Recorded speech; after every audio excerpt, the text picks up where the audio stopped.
ഉഗ്രം പടം, ഉഗ്രൻ സിനിമ എന്ന് പറഞ്ഞാൽ ഞാൻ കുറേ നാളുകൾക്ക് ശേഷം കണ്ട ഏറ്റവും നല്ല സിനിമ. ഈ സിനിമയെക്കുറിച്ച് പറയുകയാണെങ്കിൽ ഒരു വെൽ പാക്ഡ് എന്ന് പറഞ്ഞാൽ അത്രയ്ക്ക് ഇഴുകിച്ചേർന്ന്. ചില ആൾക്കാർ എൻ്റെ അടുത്ത് ചോദിച്ചു മ്യൂസിക് കേട്ടില്ലേ? സത്യം പറഞ്ഞാൽ കേട്ടില്ല.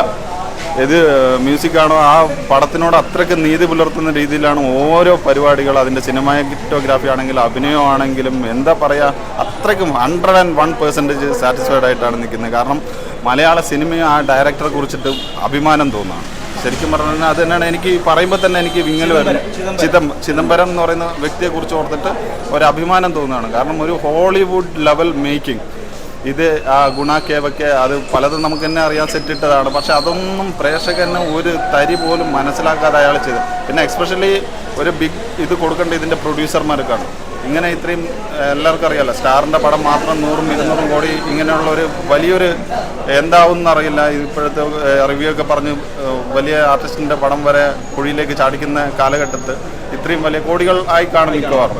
ആ കോടികൾ ഇൻവെസ്റ്റ് ചെയ്യാൻ വേണ്ടി ആ പ്രൊഡ്യൂസർമാർ കാണിച്ച അവർക്കാണ്. കാരണം അങ്ങനെയുള്ള പ്രൊഡ്യൂസർമാരാണ് മലയാളത്തിൽ വേണ്ടത്. ഇങ്ങനെയുള്ള നല്ല, കാരണം മലയാളത്തിന് ഈ സിനിമ വെച്ച്, വേറെ ബാക്കി ആരും ഞാൻ കുറ്റം പറയല്ല, ഈ സിനിമ വെച്ച് മലയാളത്തിൻ്റെ ഒരു മേക്കിംഗ് പവർ എന്താണ്, മലയാളത്തിൻ്റെ ഒരു സിനിമാറ്റോഗ്രാഫി ലെവൽ എന്താണ്, മലയാളത്തിൽ ഇത്രയും മോളിലുള്ള പയ്യന്മാരുണ്ടെന്ന് പറയാൻ ഒരു അഭിമാനം തോന്നുന്നു. ഇതിന് ഗണപതി ആയിക്കോട്ടെ, അഭിനയിച്ചിരിക്കുന്ന എല്ലാ ആൾക്കാരും, ഒരു ചെറിയ സീനിൽ വന്ന ആൾക്കാരാണെങ്കിൽ പോലും വളരെ ഭംഗിയായിട്ടും ചെയ്തിട്ടുണ്ട്. കാരണം ഞാൻ പേഴ്സണലി ഒരു ഭയങ്കര സാറ്റിസ്ഫൈഡ് ആണ് ആ സിനിമ കണ്ടിട്ടും അതിൻ്റെ കഥ കണ്ടിട്ടും.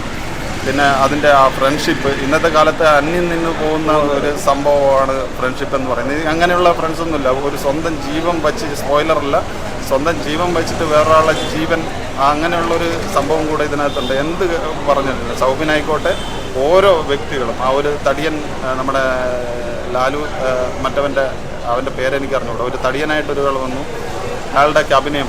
പിന്നെ നമ്മുടെ സലീം കുമാറിൻ്റെ മോൻ, ശരിക്കും പറഞ്ഞാൽ സലീം കുമാറിൻ്റെ ഒരു വിടവ് നികത്താൻ തന്നെ പോകുന്നൊരു മോനാണ്. ശരിയും മാനറിസും ബാക്കിയുള്ള സംഭവങ്ങളും എല്ലാം അടിപൊളിയായിട്ട് സൂപ്പറായിട്ട് ചെയ്തു. വളരെ നന്ദി. ഇതേപോലുള്ളൊരു സിനിമ നമ്മളെ പ്രേക്ഷകരെയും കൂടെ ഈ ഒരു ടൂറിലോട്ട് തീർച്ചയായിട്ടും ടൂറും ആ ഒരു ടെൻഷനും എങ്ങനെയെങ്കിലും ഒന്ന്, കാരണം ഞങ്ങൾക്ക് ഇറങ്ങാൻ പറ്റുവാണെങ്കിൽ നമ്മളും കൂടെ ആ കുഴിയിലേക്ക് ഇറങ്ങിപ്പോയേനെ എന്നുള്ള, കാരണം ആ രീതിയിലേക്ക് അത് കൊണ്ടുവന്നിട്ടുണ്ട് എല്ലാ സാധനങ്ങളും. ആ സിനിമാറ്റോഗ്രാഫി ആണെങ്കിലും അഭിനയമാണെങ്കിലും ഒരു എന്താ പറയുക, അത് പറയാൻ വാക്കുകളില്ല, ആ രീതിയിലാണ് വന്നിരിക്കുന്നത്. എന്തായാലും വളരെ സാറ്റിസ്ഫൈഡ് ആണ്. ഞാനും എൻ്റെ ഫാമിലി ആയിട്ടാണ് വന്നത്.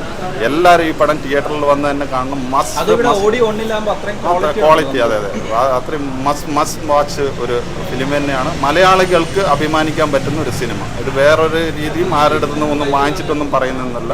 ഞാൻ മലയാളി എന്നുള്ള രീതിയിൽ നമ്മുടെ ഇതേപോലുള്ള, ചിദംബരത്തിൻ്റെ വയസ്സ് എത്രയാണെന്ന് അറിയത്തില്ല എനിക്ക്, എന്നാലും അദ്ദേഹത്തിനെ പോലെയുള്ള ആൾക്കാരെ പൊക്കിക്കൊണ്ടുവരണം. വെറുതെ ബാക്കിയുള്ള കുറ്റങ്ങളും കുറവുകളും പറഞ്ഞുകൊണ്ടിരിക്കാതെ ഇതേപോലുള്ള സാധനങ്ങൾ അവരതിനെടുത്തിരിക്കുന്ന എഫേർട്ടിന് 100-ൽ 150 മാർക്ക് കൊടുക്കാൻ പറ്റുകയാണെങ്കിൽ അത് ഓരോ പ്രേക്ഷകരും കൊടുക്കണം. തിയേറ്ററിൽ വന്ന് തന്നെ കൊടുക്കണം. ഓക്കെ, OTTയിൽ വന്ന് കാണാൻ നിൽക്കരുത് ഈ സിനിമ. അതിൻ്റെ ഒരു ഫീല് കിട്ടത്തില്ല, ടെൻഷൻ. കാരണം ആ ക്ലൈമാക്സിലൊക്കെ എന്ന് പറഞ്ഞു കഴിഞ്ഞാൽ എൻ്റെ ഭാര്യയൊക്കെ അടുത്തിരുന്ന് കരയായിരുന്നു സത്യം പറഞ്ഞിട്ട്. കാരണം അതെന്താണെന്ന് അറിഞ്ഞുകൂടാ. എനിക്കും പേഴ്സണലി വന്ന് ഇപ്പോൾ പറയുമ്പോൾ പോലും ഒരു വിങ്ങലുണ്ടുള്ളിൽ. ആ സിനിമ തന്ന ടെൻഷൻ ഇതുവരെ വിട്ടുപോയിട്ടില്ല. എന്നിട്ട് ആരും വിചാരിക്കേണ്ട ഭയങ്കര ടെൻഷൻ തരുന്ന ഒരു സിനിമയൊന്നുമല്ല. നല്ല എൻ്റർടൈനർ, നല്ലൊരു സിനിമ. Okay, thank you.